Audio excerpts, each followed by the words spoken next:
Alright, we've got Dragons, Elementals, Murlocs, Quillbore, and Undead. Choose a minion in Bob's Tavern. Discover a higher tier minion to replace it. I've seen this one around. Seems really cool. Sneeds also seems cool. I do think Sneeds would be fun as well. But I think I'm going to go with Galacrond. Basically like True Love's Kiss. Which seems like a pretty dang good hero power to me. Looking for anything econ based. Not going to find anything econ, so I think I'll just grab a Thorn Captain. It's good to get some minions in play. And I think you do still just level on turn 2. We do have AFK, so we could have just used Galancron, but I don't really think that that makes any sense. I think that you're just supposed to plan on leveling on turn 2 regardless, and then on turn 3, you can roll once, greed once, and then purchase a level 3 character. That seems pretty cool. I'm rooting for you. Or you can lock onto a level 3 character, pick up a level 2 character, and then plan on freezing this again for the following turn. But for now, we are definitely just going to level up. That part is pretty straightforward. And ETC definitely will level here. That is pretty straightforward as well. Yeah, they've already leveled.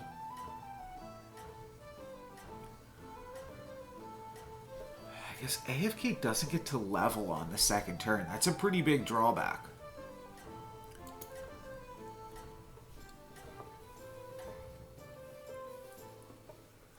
Keep up the momentum, friend. Nice.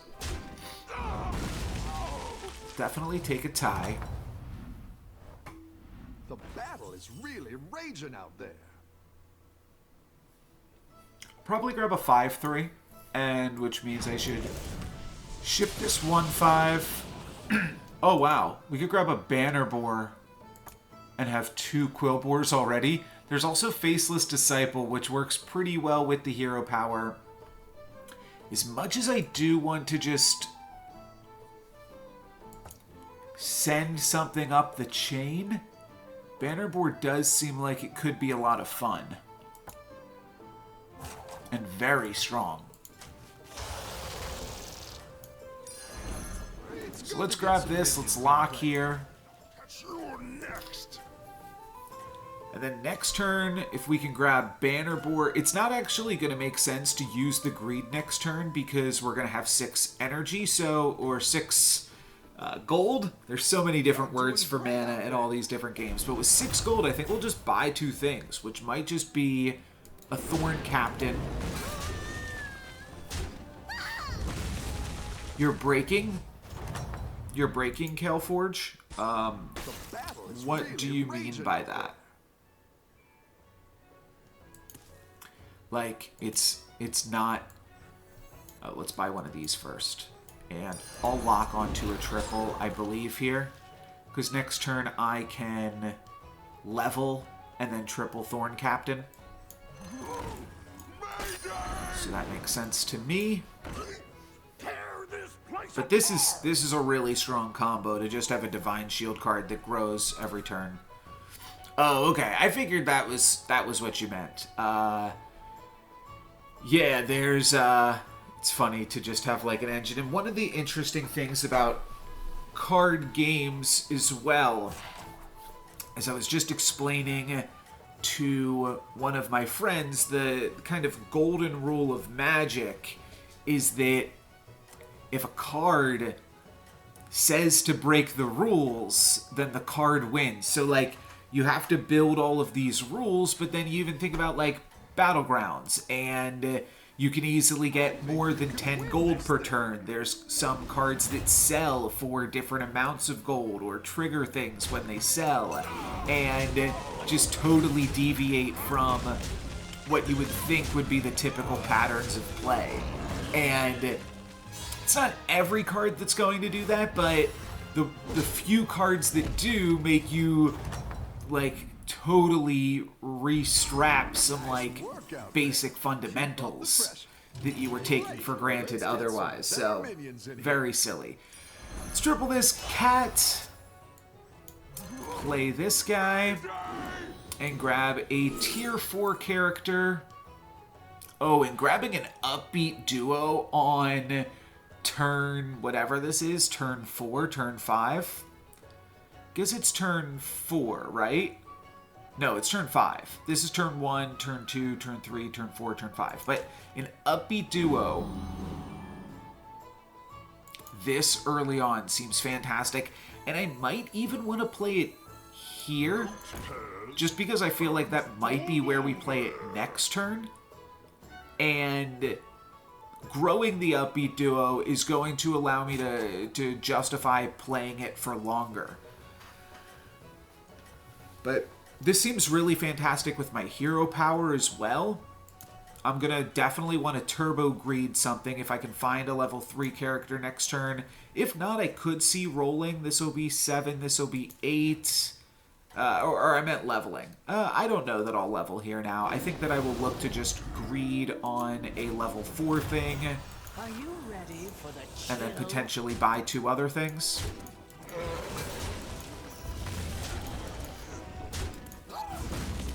But I feel like this game is going pretty well to start off with here. I think that upbeat duo is one of the more exciting things to pick up at the start. And I don't think I've lost a combat yet, have I? Really pulled their weight. I do believe this is where we will Galencrond. Oh wow, I could pick up a pair of Pipers. That just seems too good to pass up. The scaling on that is pretty incredible. I like where you're going with this.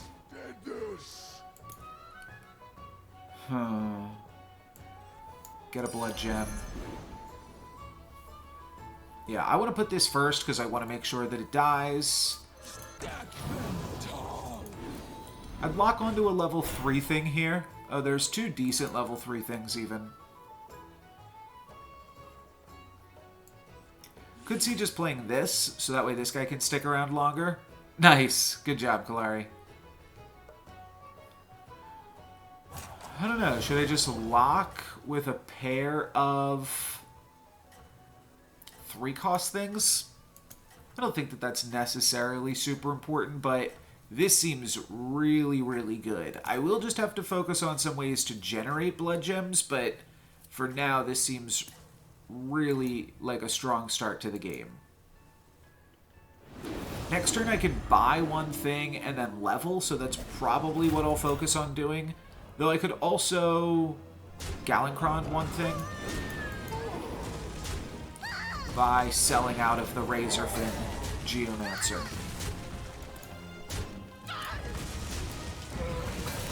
But a fantastic start to kick this game off with, I have to say.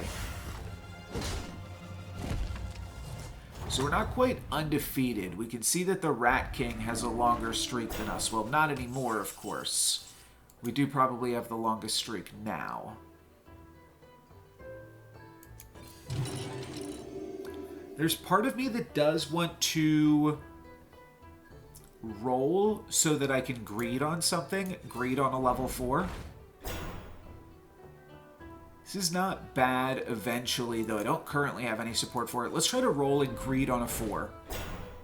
Okay, Battlecry, play a blood gem on all your other Quillbore. After a blood gem is played on another Quillbore, gain +1/+1. Well, it's interesting that we found so many Quillbore. But for now, let's greed here, so that way I can greed it again next turn. And I will just make this a blue shell, and then I'll lock onto it. And our plan is to make this into a 6 next turn, and then grab an additional copy of it with the upbeat duo. And that all seems really quite strong. This can go anywhere, so we could flip our stuff around to like play something like this turn. All seems about the same to me, realistically. Didn't pump up the Thorn Captain this turn, but I don't think I need to do that every single turn. And we're hoping that we can find a level 6 Quillbore. You're doing great out there. With the greed. And this doesn't even feel greedy, it just feels freaking powerful, dude. So, yeah, this is good stuff. Okay, this still has to die, but honestly, it doesn't really have to. But it would be nice if it did. Okay. Well, that's fine.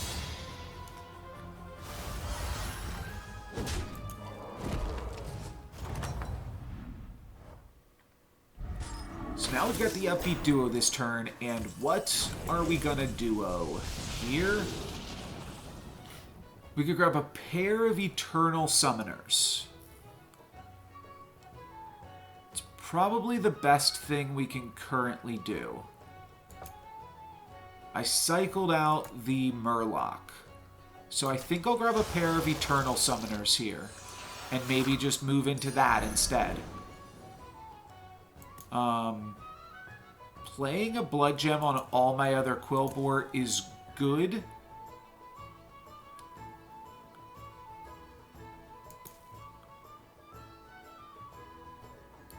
Could also go for Treasure Seeker Elise.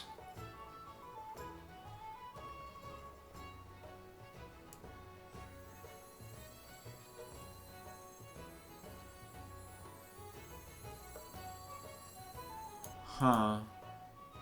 Like, this is just a lot of stats.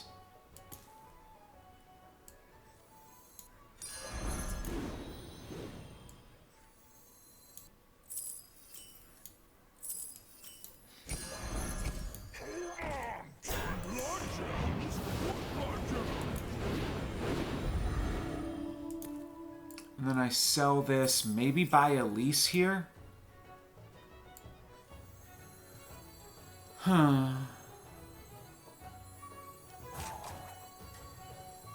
Sure.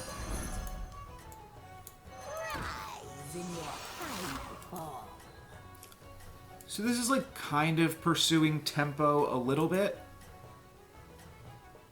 But I think using Upbeat Duo, which is strong enough to still play right now, is a 6/6 to help me churn out a bunch of Eternal Summoners. On top. Could just be really, really strong in the end game.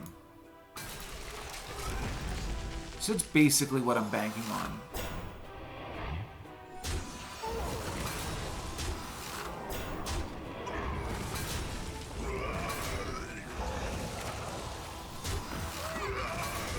We're starting with these Eternal Knights late, and my opponent just stole an Eternal Knight, which is pretty good value for them, too, because we worked a lot harder to get it, but I'm not sure if I care, because we're going to be able to grab more than the rest of the lobby. Despite the fact that our Blood Gems are giving a bunch of attack right now with the Pipers, Your minions I really think that pulled this is their an weight. okay avenue for me. So I think I'll now do this and roll, hoping to hit a 5 in the next roll or two. I think I roll again, selling off the Banner Boar, and then potentially just selling off Elise. Yeah, I'm going to wind up selling off Elise here to Galencrond Greed on the 5. Huh. It's interesting, like a big rock this early is kind of cute. I think I'd probably just take the undead thing, because maybe we can find the other reborn guy. The guy that says whenever you reborn, your undeads get +1/+2 permanently. There's a lot of level 6 undead things. So that could definitely be a good avenue to go. Tough Tusk is going to start to go down in power.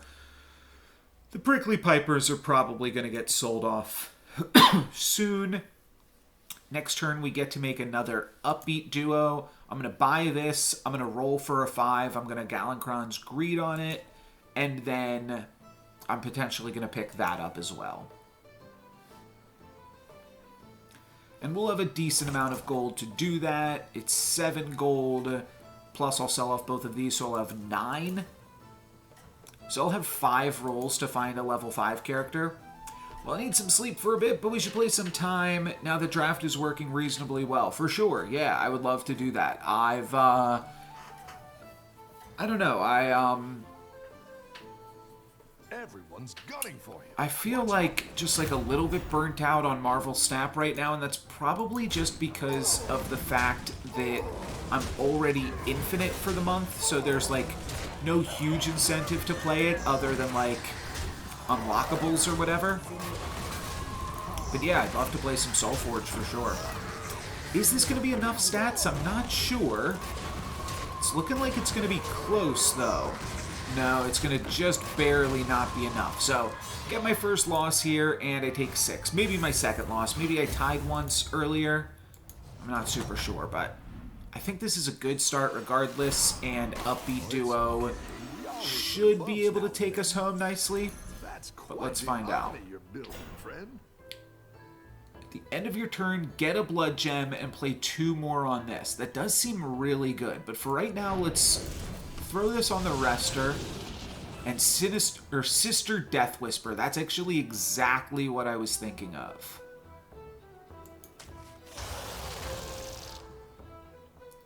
So let's grab this.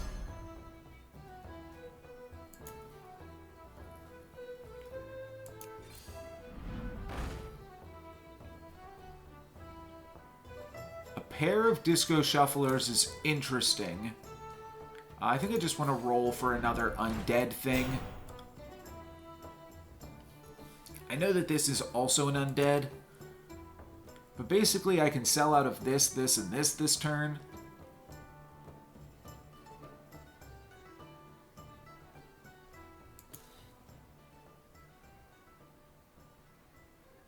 So I'm just trying to think of what I want to do here.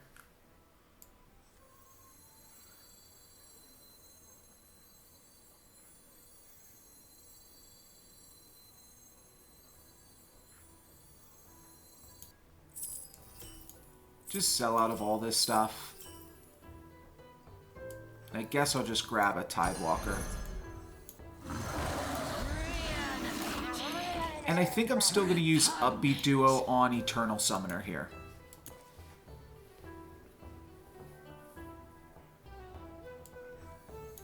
And I probably just play this guy first.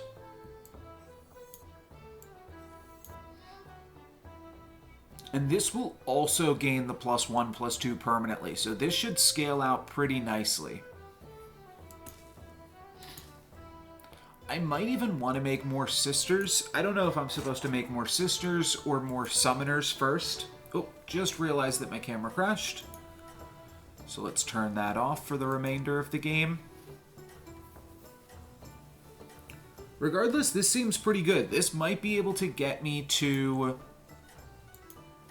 6K, which doesn't have a fancy name for it as far as I know. It's not considered like Mythic or Infinite or anything like that. Alright, kind of a waste to attack into a 2/1, but no matter. Now we'll start Reborning. My opponent does have 1 more Venomous character, but that's not even really going to be that great for them either. Getting some nice value here, too. Just growing this character big with the Sister.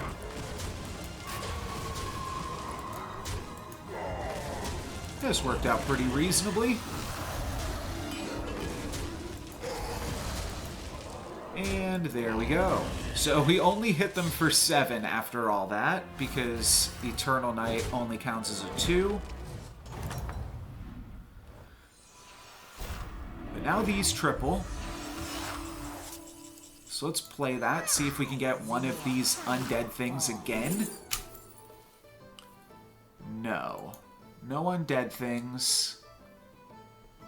Triple with any elemental. I don't think that's going to be super useful. I'll just take the Manted Queen in case that's relevant.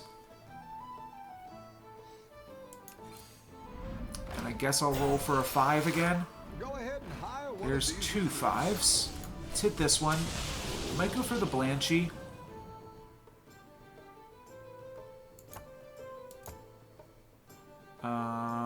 Sure. Elemental of Surprise. I guess I could have taken the other Elemental of Surprise and then thrown it onto an Amalgam.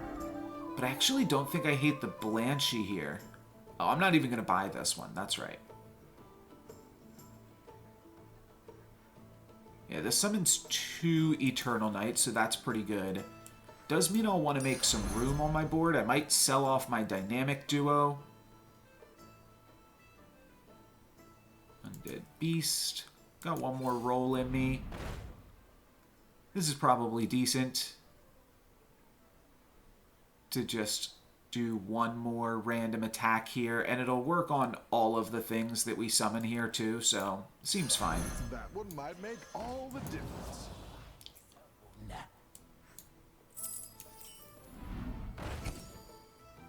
Yeah, I think I'm just going to throw in the Blanchy. I don't know exactly where.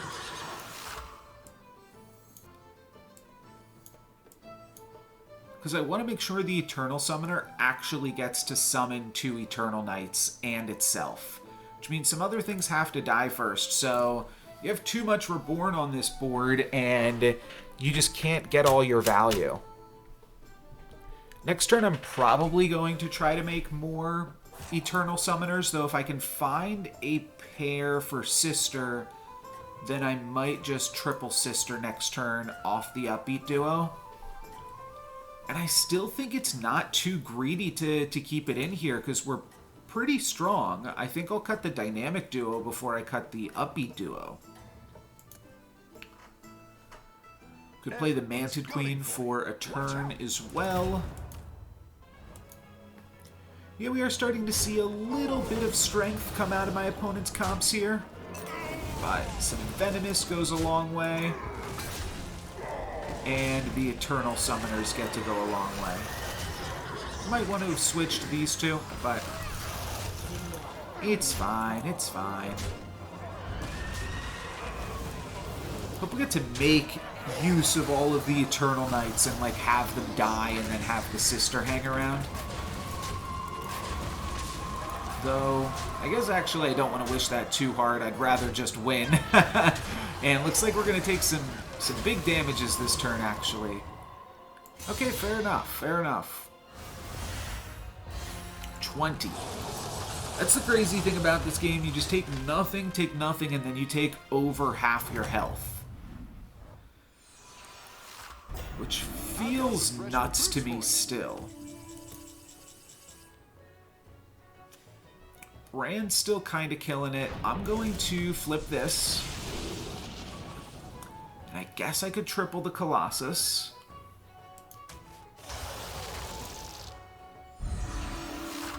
I don't hate the King. I think as is, I'm currently planning on making a copy of Eternal Summoner.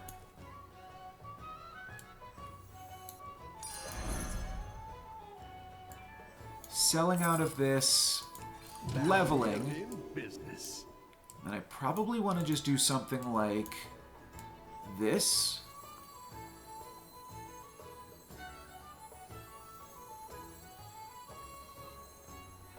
Okay, I'll try to make this work. Maybe I still should have grabbed the Sister here, and this also might just be too late in the game for the Blanchy. Feels too late for, like, the Nerubian King, though, as well.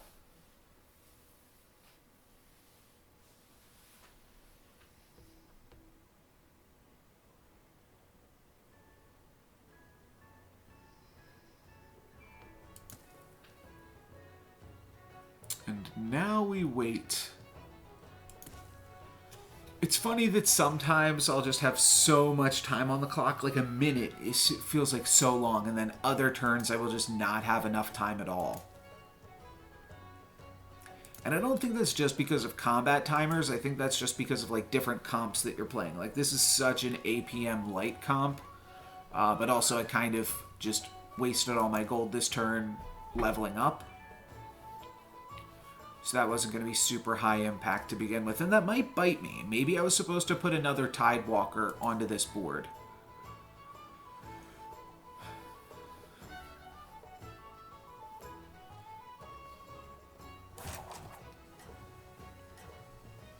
It's tough because with all of these things, it's really tough to even find the space for the Eternal Summoner to have things die, because all of my minions are so resilient that it's very tough for me to have the full board space, which could be a huge scam on my own behalf. But if not, getting to add another Eternal Summoner to the mix seems pretty good. That's a little bit annoying. You do take out one of their best characters, though. And if we can get some of our things to die here before my Eternal Summoner does, then I think we've got a real shot. But these are big boys, and I think they are going to be big enough here, ultimately. Nice. Cool. And all of my Eternal Knights died, and I get to hit my opponent for, what is this, 22? That was pretty good combat RNG. My camera's dead again. Let me close that out. Alright, so looking for 5s and 6s now. I don't hate Leroy. Alright, I might grab Leroy as additional scam plus ways to clear the board for Eternal Summoner. That could be really good. I think I'm going to toss Sister, to be honest. But I'll grab Colossus of the Sun. We are up against the Ghost, so that's pretty nice as well. Let's grab this. That means I'll hang on to Sister for this turn at least. Though I do want to get an Eternal Summoner, so... yeah, I want to make as many Eternal Summoners as I can. Let's see what this gets. If this can get us another Sister or another Eternal Summoner, both of those are really good. I think I'm just going to grab Leroy after that. I could cycle through Felemental before grabbing Leroy. And I might toss Upbeat Duo now that we are at this stage of the game where there's only likely to be like maybe one more turn. But let's grab Leroy, roll. Any other way to gain a little bit of value here? Not that I see really. So 1, 2, 3 things. So I can roll one more time. Any value? No, just another Blanchy. Let's sell off Manted Queen first. I can faceless the Sister.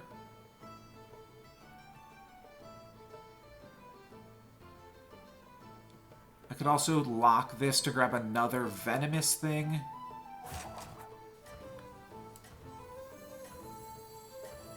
Huh. 1, 2, 3. Sure.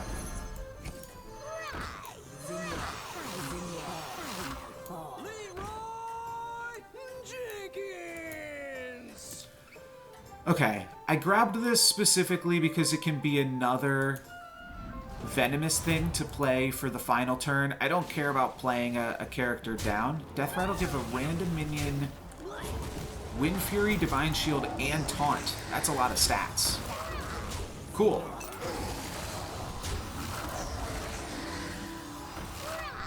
I think this is going to go okay regardless, though, and as many of my Eternal Knights that can die as possible seems good.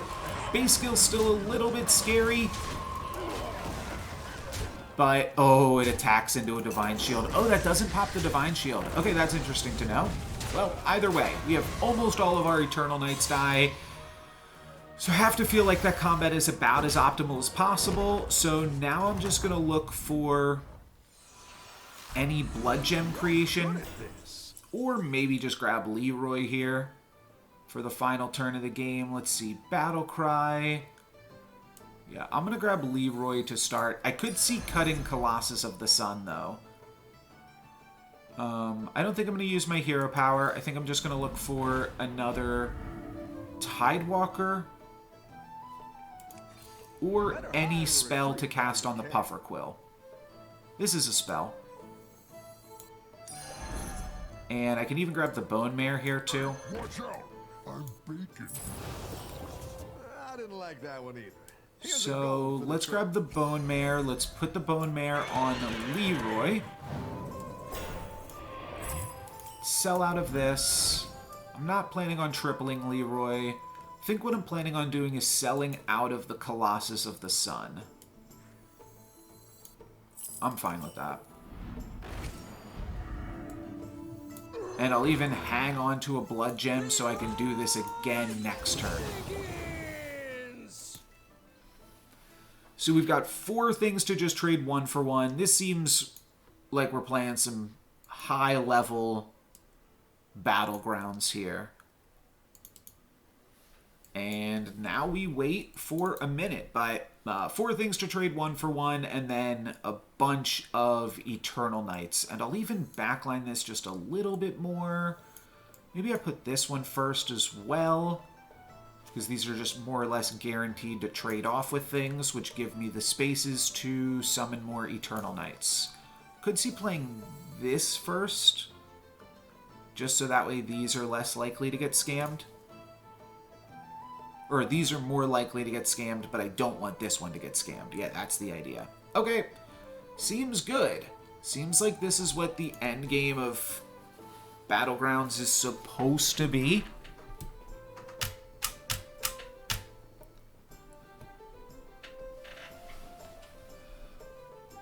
So, no complaints. Got the camera back online. This could put me to 6K. So this would be a nice one to do it. Now, we'll have to win this fight. And with my opponent at 19, that basically means 2 summoners surviving. It doesn't seem super likely. I think it's more likely that, like, maybe 1 summoner and 1 Eternal Knight survive, so we hit my opponent for 14, and then we just fire back at him with the exact same board, because how can they beat this? This is going to attack into the Tidewalker, so that's not going to have any business hanging around here. Puffer Quill, and then this will trade with the Mantis. Seems good, though. Looking at this board, I do think that we lose. I think that my Eternal Knights lose to bigger numbers, ultimately, is how this plays out. But it was fun.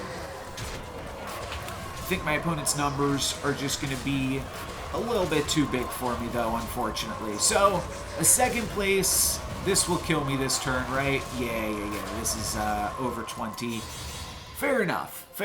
But a 2nd place finish, I think, is still pretty good. We weren't able to scam the big numbers out of them, and we weren't able to make our numbers big enough. So 2nd place plus 81 puts me to almost 6K.